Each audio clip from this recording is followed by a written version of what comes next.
तोडीन, फोडीन, ब्लास्ट करीन, कॉलर पकडीन,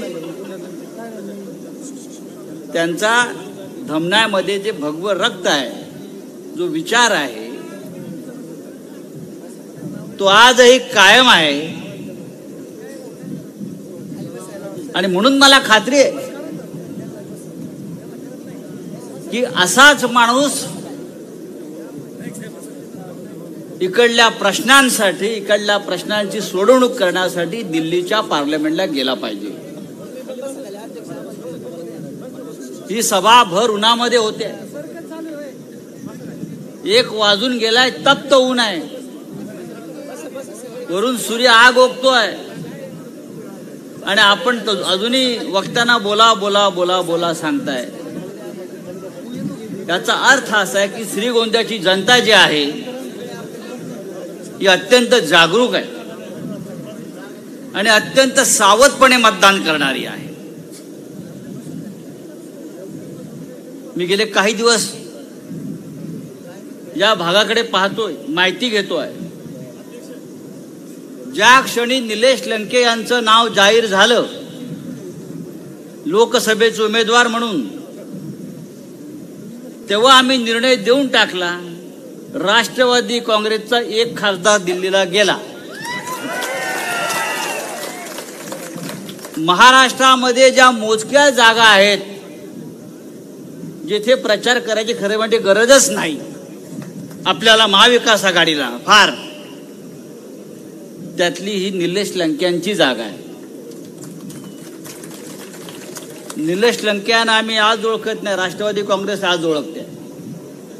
पवार साहेब, थोरात साहेब हे आमचे तालुका प्रमुख होते.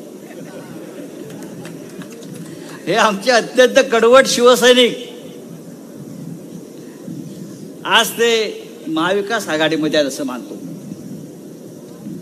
आणि आमचे सगळी शिवसेना जी आहे ती त्यांच्या पाठीशी ठामपणे उभी आहे.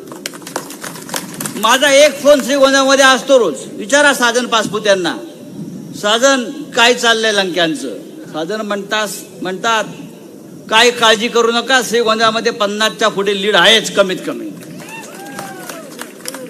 हे मी यासाठी सांगतोय.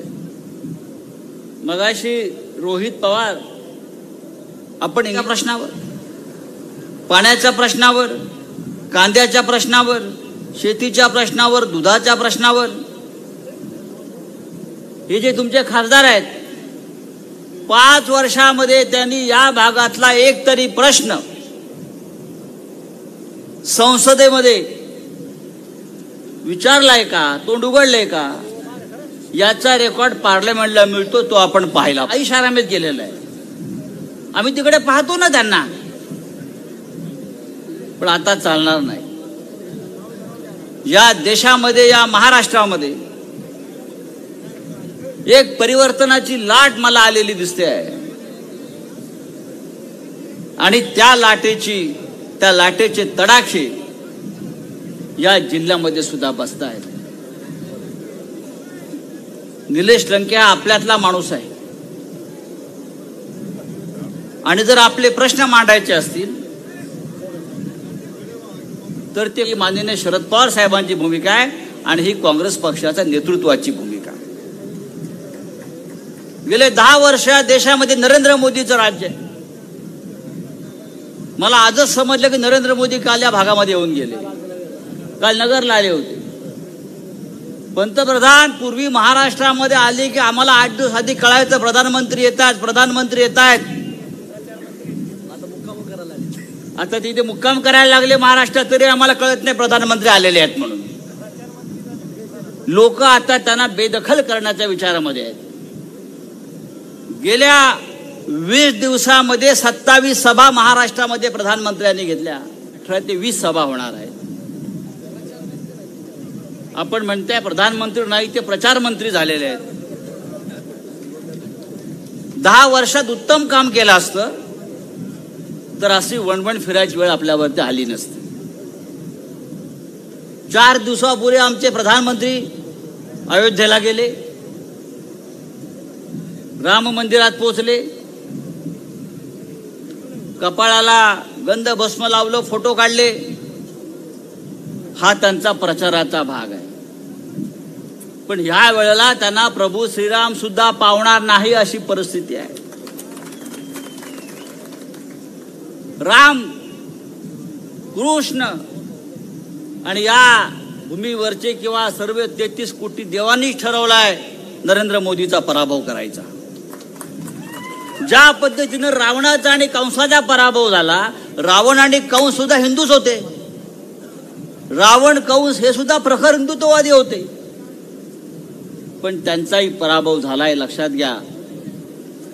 कारण ह्यांचं जे काम आहे गेल्या 10 वर्षातलं, हे देशाला खड्ड्यात घालणारं, जनतेला खड्ड्यात घालणारं. रोज खोटं बोलतायत. खोटं बोलण्याची स्पर्धा जगात लावली ऑलिम्पिकला, तर नरेंद्र मोदीला गोल्ड मेडल मिळालं पाहिजे. आणि खोटं बोलण्याची स्पर्धा आता यापुढे ऑलिम्पिकमध्ये आपण घ्यायला पाहिजे आणि नरेंद्र मोदीला पाठवायला पाहिजे. ऑलिम्पिक गोल्ड मेडल आपल्याला कधी मिळत नाही. या सबसे तेज झूठ बोलने वाला प्रधानमंत्री,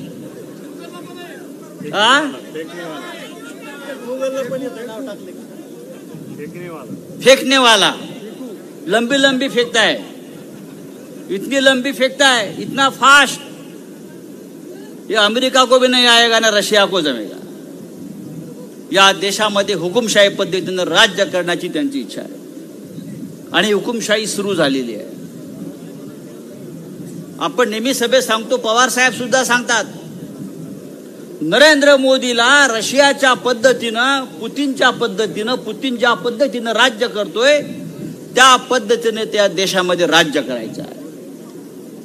लोकशाहीच्या नावाखाली हुकुमशाही आणायची आहे. विरोधकांना तुरुंगात डांबायचं आहे. खोटे गुन्हे दाखल करायचे आहेत. रशियात निवडणूक कशी होते माहिती आहे ना आपल्याला. पुतीन राष्ट्राचा प्रमुख आहे, राष्ट्राध्यक्ष म्हणून निवडून आला. रशियात निवडणूक होते, पण पुतीनच्या समोर कोणीही विरोधक उमेदवार नसतो. एकटा पुतीन. लोकांनी जायचं आणि पुतीनला मत द्यायचं. नरेंद्र मोदीला या देशामध्ये अशा पद्धतीची निवडणूक भविष्यात करायची आहे. एकटा मोदी उभा राहणार आणि आपण सगळ्यांनी जाऊन नरेंद्र मोदीला मतदान करायचं आहे. अशा प्रकारची लोकशाही आणि हुकुमशाही या देशात मोदीला आणायची आहे. आणि या हुकुमशाही विरुद्ध या देशामध्ये लढाई चालू आहे.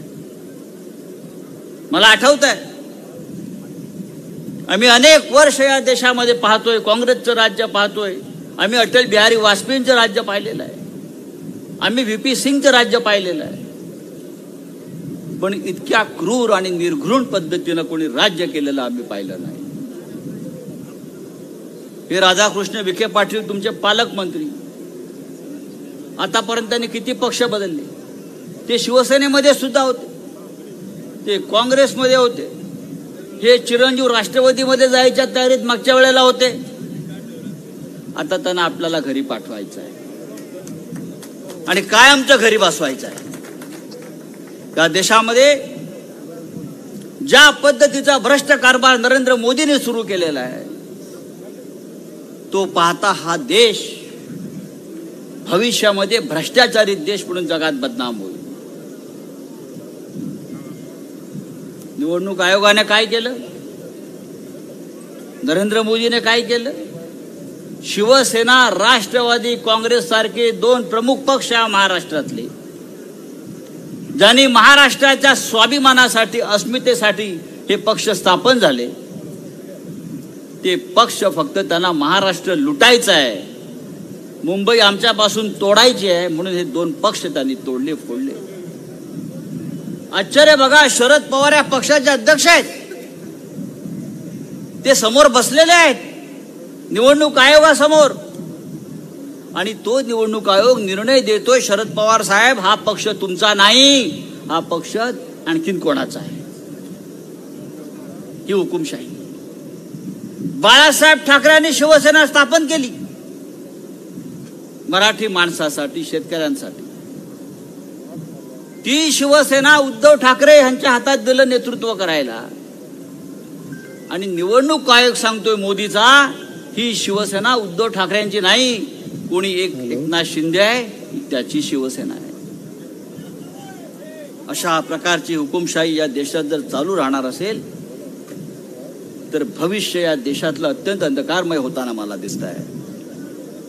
आणि म्हणून आपण सगळ्यांनी निर्धार केला पाहिजे की ह्या वेळेला या महाराष्ट्रातला प्रत्येक खासदार हा महाविकास आघाडीचा, मग तो शिवसेनेचा असेल, राष्ट्रवादी काँग्रेसचा असेल आणि काँग्रेस पक्षाचा असेल, तो महाविकास आघाडीचा म्हणून आपण निवडून दिला पाहिजे.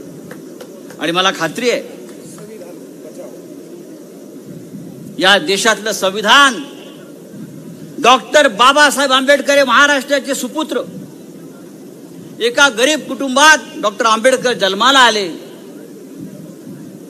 आणि त्यांनी स्वतःच्या तेजानं तळपून या देशाचं संविधान एक तेजस्वी संविधान निर्माण केलं, ज्याच्यामध्ये प्रत्येकाला समान अधिकार, समान हक्क, अन्न, वस्त्र, निवारा, शिक्षण, आरोग्य याचे अधिकार दिले.